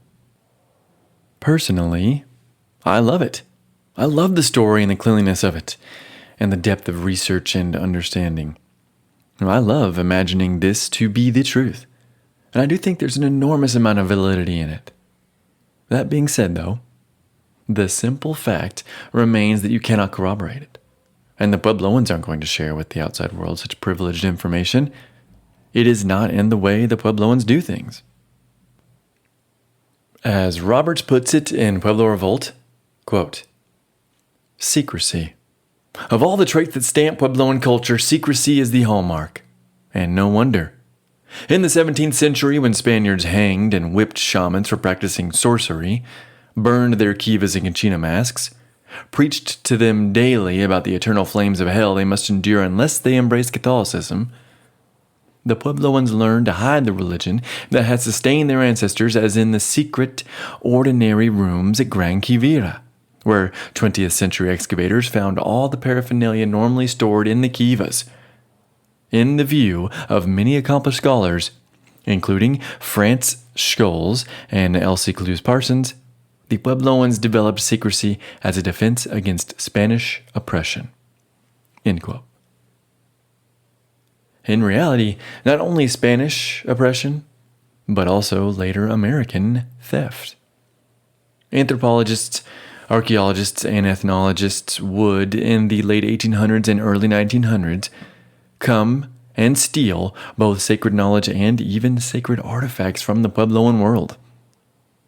Some of them did it because they truly believed the people were going to disappear, and they wanted to keep the knowledge preserved. But others stole sacred knowledge because they deemed the knowledge too important to keep hidden away. Surprisingly, the thought that the Puebloan peoples would disappear is alarmingly more believable once I learned that in the 1890s, only 97 Zia Puebloans were alive. Period. 23 years ago, the 2000 census claimed 646 Zia Puebloans lived at the Pueblo, which is a whole lot better, but still. So the Puebloans have secrecy, but also possibly amnesia. Roberts also tells of a San Juan man, the same Pueblo that Pope is from, but Roberts tells of a San Juan man named Alfonso Ortiz, who, back in 1969, wrote a book called The Tewa World. He wrote it about his own people and his own culture. Unfortunately, Ortiz died in 1997, but not before writing an article for National Geographic about the Puebloan world. But according to many a San Juan Puebloan, these publishings and betrayal, they may have led to his untimely death. Remember, we've talked about that, what happens in the Puebloan world. Here's author David Roberts. In a Santa Fe library, I bumped into the Anglo historian David Grant Noble. He told me that some years ago, Ortiz had told him, quote, "The Pueblo Indians have an amnesia about the revolt. It was a very negative, traumatic event, and they put it out of their collective memory. So there aren't stories passed down in the oral tradition about it." End quote from Noble.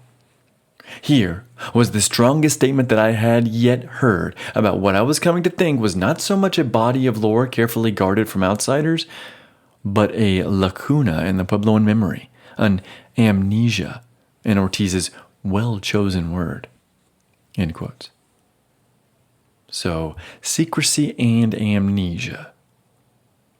But there's also the fact that these writings passed down to us from Otermin and the Spanish were given under duress, possibly using torture. And all these people, they could have been killed immediately afterwards, since no account is given as to what happened when the Spanish were done with them. All that being said, I do think Otermin is onto something when he talks about Poseyemu, Pope, and the Pueblo Revolt, and how it all harkens back to a time before, with the Great Migration from Mesa Verde.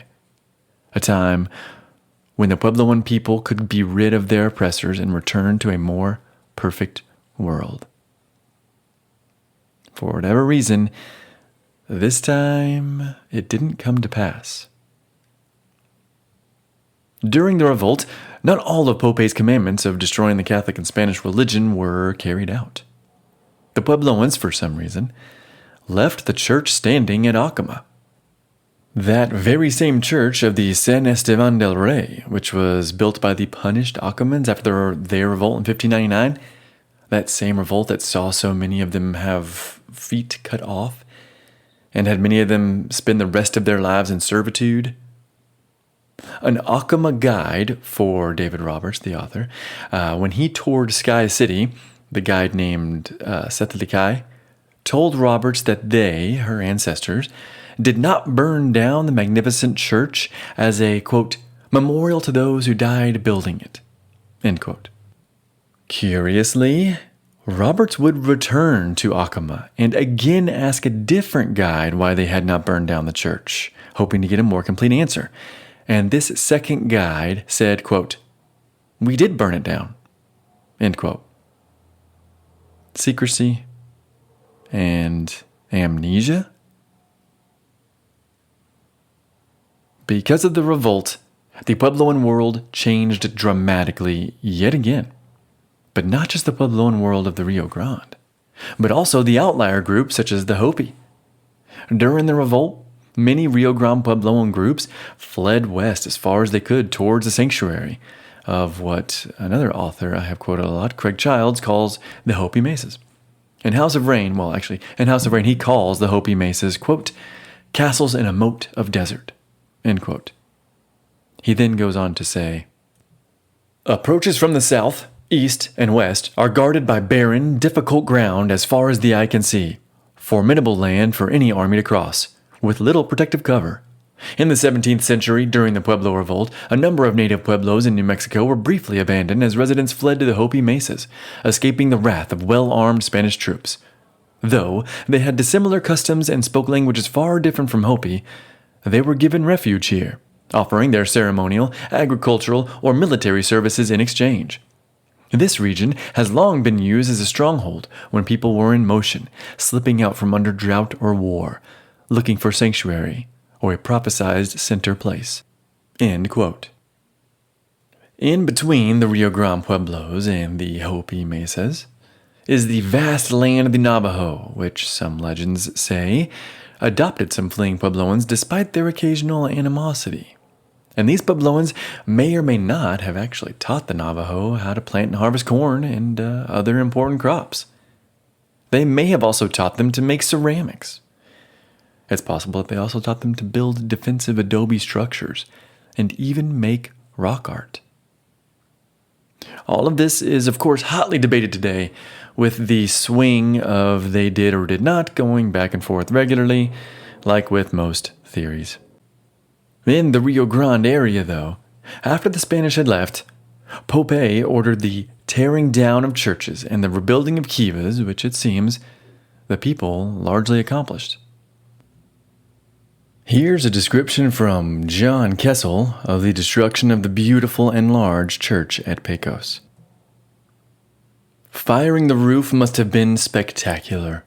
The rebels probably heaped pinon and juniper branches and dry brush inside the cavernous structure. When the roof caught and began burning furiously, a strong draft was created through the tunnel of the nave from the clear-story window over the chancel, thereby blowing ash out the door. It was like a giant furnace.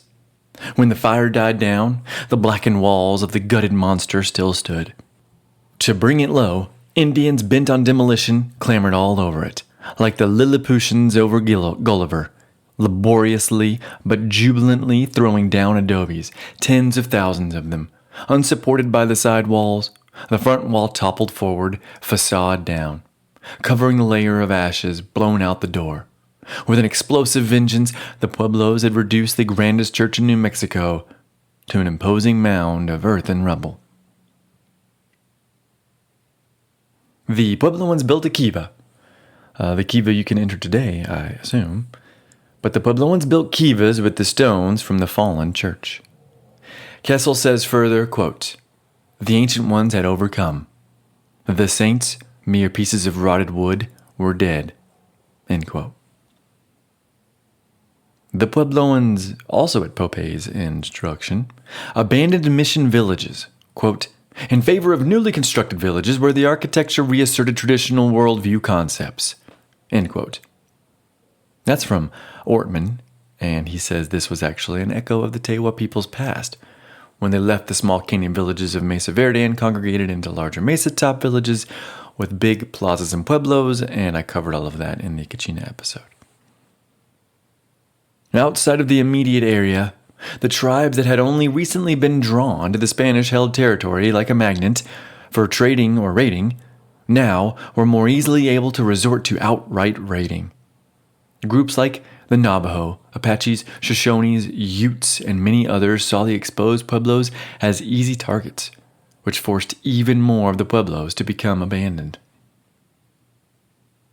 Even during the time of the Spanish, the Apaches had been raiding with impunity deep down into Mexico, where they were stealing people and horses, bringing them back up north, and wreaking havoc upon the people before hiding in the mountains to avoid retaliation. Once the Spanish were gone, there were no soldiers with gunpowder and excellent horsemanship to protect the Puebloans. The ones who became excellent horsemen and sharpshooters were now, in fact, the Apaches. It's here I'll hark back to the opening of the last episode, when I mentioned the importance of the spreading of the horse, which ultimately was able to be so widespread because of the Pueblo Revolt. Although, I did very recently read a paper that suggested the horse burials in places like Wyoming and Kansas, and I believe Idaho even, were from the 1500s. And they suggest the Native Americans had horses much sooner. But that's a discussion for another time, I think. This spreading of the horse more easily after the Revolution dramatically altered the human geography of the American Southwest, the Great Plains, the Black Hills, and the Rocky Mountains. As various tribes, some of them former farmers, some of them nomads, as they gained the technology of the horse, they would drastically alter their lifestyles to become powerhouses for over a century. And again, that paper I just mentioned, it did suggest that people hadn't forgotten how to use horses in the thousands of years between their disappearance after the Ice Age, when the Native Americans began to spread around North America, in between then and their reappearance at around this time. Again, I'm not sure, but I like it. It's pretty cool. Possible. 10,000 years is a long time, but maybe 6,000 years, maybe 5,000 years. Don't know. It's for another time. Another podcast. In reality, modern people, outside of a privileged few Puebloans probably, modern people really don't know what happened right after the Pueblo Revolt and before the reconquest. That Pueblo mystique, that secretiveness, and the amnesia all combine to leave a blank space on the record. We do know, though, that the people, despite Pope's insistence on abandoning the Spanish ways, the Puebloans, besides using horses, also continued to use pigs and sheep. They continued to plant melons and other trees, and they even herded cattle. But while they were adopting the conquerors' ways into their own traditional beliefs, maybe the people really did find their new Tehuayo, or peaceful lake of Copala. Or maybe things got pretty dang hard for the Puebloans, which is why the inevitable reconquest by the Spanish 12 years after the revolt wasn't as messy as it could have been, and some of the Puebloans welcomed them back with open arms. Some of the Puebloans. Ultimately, as we'll learn, the reconquest isn't as bloodless as some histories claim. By now, there was a slow trickling down of information to El Paso from Puebloans who would defect and update the deposed conquerors.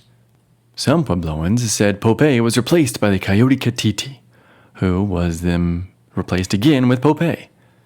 But Pope was possibly now dead and replaced by a new leader who went by Tupatu, who I discussed earlier. Zuni and Hopi were fighting. The Akama Pueblos split apart, and the Laguna Pueblo nearby was founded by those who had been expelled. Roberts goes on to say, quote, "The Kirasan Pueblos, joined by Jemez, Taos, and Pecos, had taken up arms against the Tewa Pueblos and Picuras. Meanwhile, drought and famine continued to threaten the Puebloans' very existence. An old legend has it that the Rio Grande completely dried up at one point during this period. Pope's vision of a life of great ease once the people had rid themselves of everything Spanish had proved a hollow illusion." End quote. In July of 1683, after the failed attempt to take back the land northward that he had lost, word reached Otermin that the Puebloans were collapsing even further in on themselves, with the disease and infighting and civil strife running rampant. That, and the Navajo and Apache were once again throwing their spears and arrows into their vulnerable fray with relentless attacks. No doubt, while hearing all of this, Otermin thought of what a captured Indian only known as Juan had told him in December, 2 years prior during the unsuccessful attempt at reconquest. Juan had told the Spanish, quote, that in the end the Spaniards must come and regain the kingdom, because they too were sons of the land and had grown up with the natives. End quote. In November of that year, 1683, to investigate the rumors of Tupatu being in charge, Otermin would send a party north. Not in his Pueblo revolt had this to say of the affair. Led by Salvador Holguin, the party had barely reached the southern fringes of Pueblo lands when a skirmish with Apache raiders forced it to return to El Paso. Convinced that a new entrada would find little welcome in northern New Mexico, the retaking of the province would have to wait. End quote. After this further debacle, the remain-in-place order that had been held together with the threat of death, well, it fell apart, and many of the colonist refugees fled to places along the frontier where they wouldn't have to worry about being overrun again. Although, that did not really pan out, unfortunately, for them. Still, no one wanted to lead, take part in, or finance an expedition north, it seemed. Also, simultaneously, the revolution itself had indeed spread, and trouble erupted everywhere along the northern New Spain border, almost seemingly following the New Mexico refugees everywhere they went. Those aforementioned Manso Indians felt they too could possibly lead a revolt, so they, along with the local Jano, Suma, Taboso, Juleme, Concha, and Pima Indians, all staged separate revolts starting the spring of 1684 from Coahuila to Sonora. So the soldiers that could have been used to go back north into New Mexico to retake it, what few there were, instead, they found themselves answering the calls of help from settlements that were neighboring El Paso, as those Indians were continuously uprising, pretty much from then on. The revolution's flames were fanning. Obviously, the New Mexicans grew to hate Otermin and blamed him for the whole affair and for forcing them to stay in the area, again with these petty despotic ways. But certainly not all of the New Mexican Spanish hated him, because the last thing we hear about Otermin in the records is that in 1692, the very year of the reconquest of New Mexico by one of his successors, but in 1692, Otermin marries a survivor of the revolt, a woman named Ana Maria Ladrón de Guevara, and then he disappears. His later life and death are as mysterious as his birth and his origins. So clearly not everyone hated Otermin, but indeed his days in New Mexico were over. Although, I would like to tell one more tale that involves the failed governor that is Otermin. It's a rather fantastic, if true, tale, and I think you'll enjoy it. I certainly do. This tale is about a man named Alonzo Shimitiwa. Shimitiwa was an Isleta Puebloan man who was marching down to El Paso with Otermin, only to decide, wait, he needed his Christian Indian brethren to come along. So he and two buddies snuck away from the bedraggled caravan and made their way up to the Puebloan world. But once there, they were captured, and they were taken to the Coyote Catiti, who, much to Shimitiwa's horror, had adorned his person and his home with all the loot and booty he could carry from the Spanish palaces and churches. His lieutenants were even wearing the friar's robes. Dismayed but undaunted, the brave and maybe crazy Shimitiwa, who had now been taken to see Pope himself, but Shimitiwa proceeded to tell the warriors in Catiti and Pope that for real, This was a big mistake to rebel, and everyone should come down south to El Paso and repent and ask for forgiveness, and all will be well, guys. Come on. Obviously, he got stabbed for saying this, and while getting stabbed, Pope screamed to the gathered crowd and the 2 other captured Puebloans that, quote, "No such God as the Christians worshipped had ever existed," end quote. That's like a reverse Braveheart situation almost. I don't know. It's pretty gnarly though. But Shimitiwa survived the stabbing, thankfully. At this point, the 2 comrades were like, "No, we're not with him. We actually think that guy's crazy, and we think you should arm up and attack the pathetic fleeing Spanish right now while they're weak." Pope actually liked this idea, and apparently, according to Shimitiwa, he did indeed gather up warriors from the Pueblo and from southern tribes that were near El Paso, and they were going to attack the Spanish, at least until the Apaches surprised them, killing 5 of them and then making them all flee. Except Shimitiwa, of course, who he made it to El Paso to tell this story. A story which was later read and rewritten by a man named Silvestre Velez de Escalante.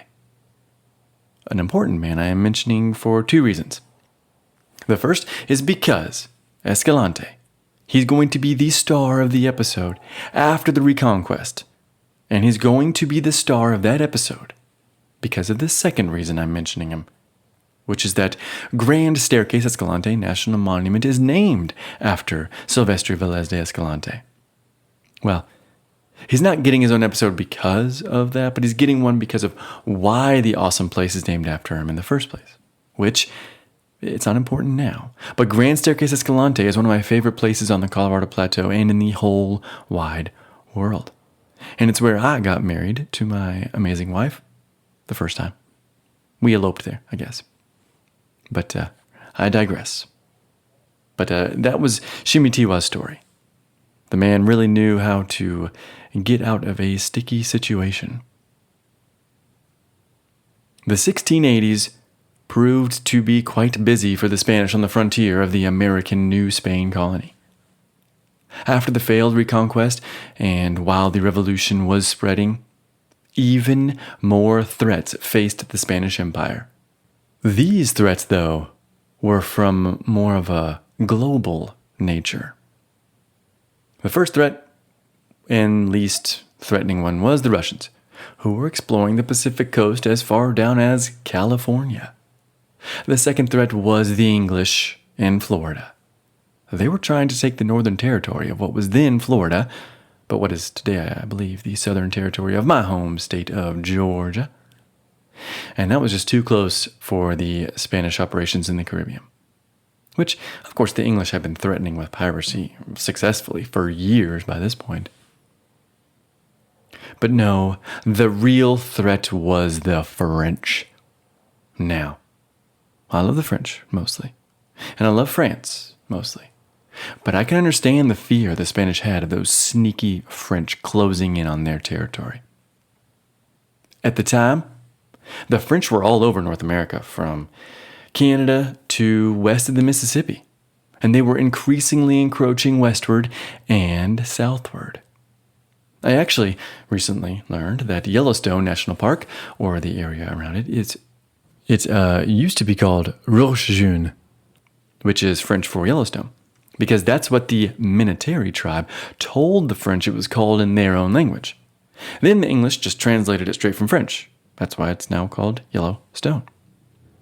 But that happened much later than our story. So in the 1680s, a man named René Robert Cavalier Sieur de la Salle, a rather storied and adventurous French fur trapper and explorer, well, he canoed down the mighty Mississippi River all the way to the Gulf of Mexico, and that was in the year 1682.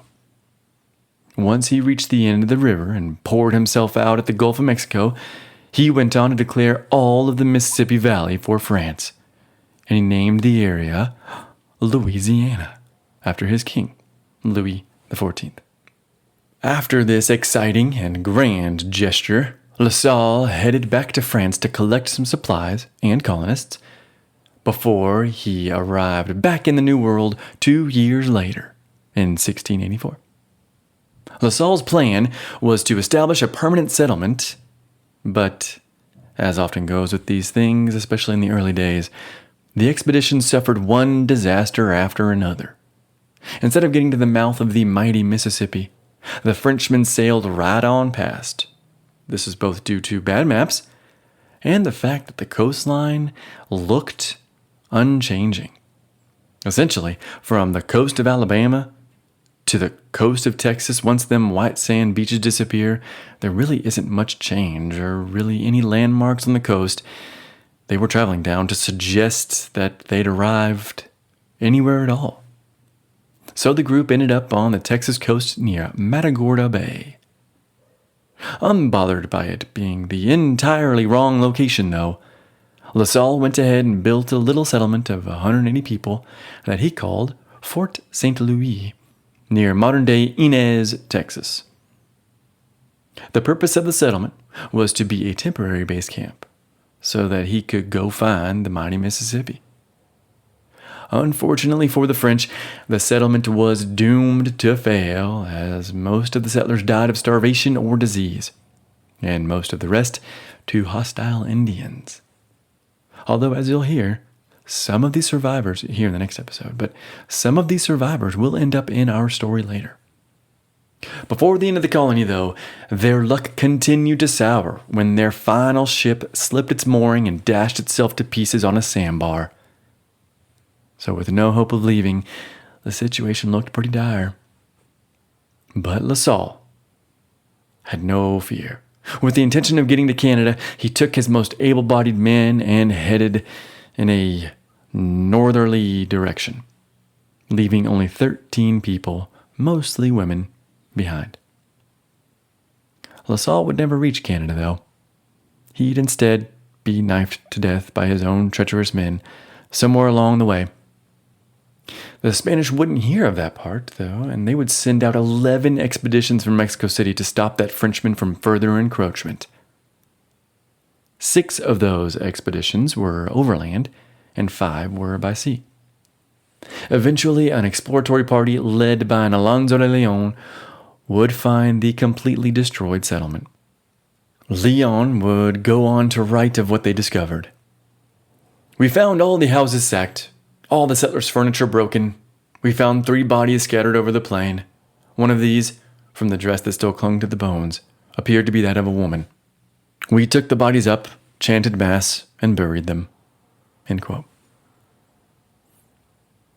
So because of the encroaching Europeans, and because of the possible one-day wealth that may come from New Mexico, and because it may yet be a bastion of conversion and a stopping off point of ships and further men, the Spanish decided, pretty much all the same reasons that they decided to go after Oñate, but the Spanish decided it was indeed worth it to keep the territory of New Mexico under Spanish control. Also, there's the fact that the revolt cannot go unpunished, or the entire hemisphere would most likely erupt in violence. But pretty much the same debate was had, like I just said, that had been had before, and in much the same way. The souls of those Indians left behind is what really sold the Spanish on the necessity for one day taking back Santa Fe in New Mexico. The reconquest must go forth in due time.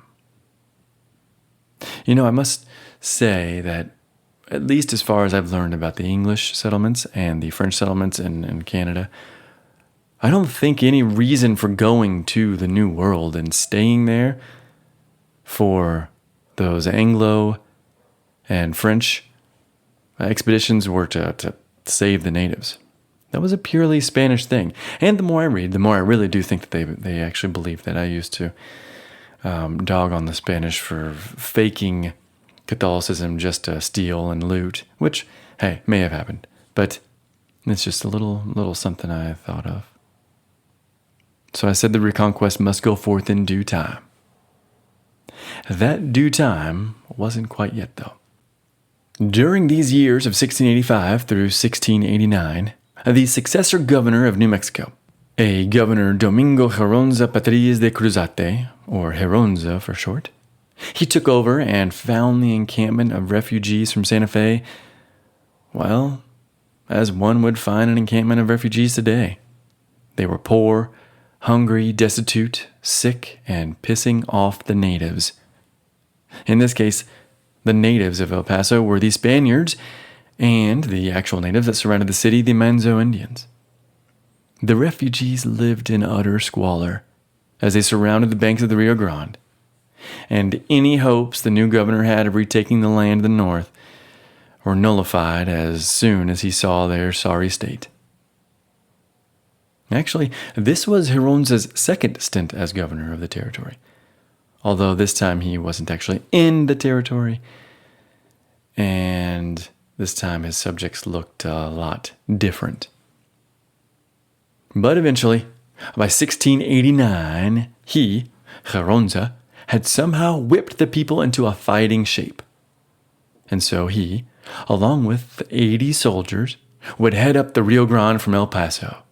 And he would attempt the second reconquest of that beleaguered Puebloan territory northward. Before he could make it far, though, the Zia Pueblo stopped them in their tracks with a 15-hour battle.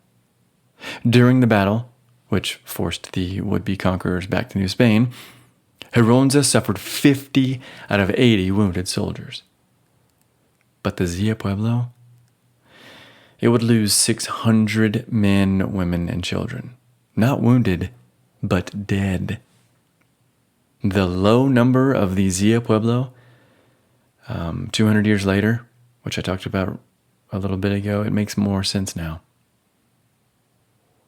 Instead of being humbled, Hironza was emboldened by his trip up the Rio Grande, and he began planning a massive entrada to, for real, once and for all, take back New Mexico for the Spanish. His bravado was probably fueled by reports they had heard from a captured Puebloan who told them that by now, there was a total and complete breakdown of the unity of the Puebloans. That unity that had allowed them to beat the Spanish in the first place, nearly a decade prior. That unity was gone. Hironza began to plan accordingly. But in the spring of 1690, much to his disappointment, yet more uprisings and hostilities arose in a place my listeners know well, Casas Grandes, or the area around Paquime. In 1690, the Anasazi descendants were not keeping the peace. So with resources dedicated to putting that rebellion of Native Americans down, Hironza and his entrada to the north had to wait for Hironza's successor. That successor would be a man named Diego de Vargas Zapata Luján Ponce de León, the last legitimate male descendant in the noble Vargas line of Madrid.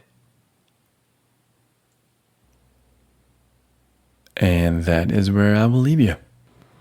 In the next episode, we will discuss Vargas and the reconquest of New Mexico.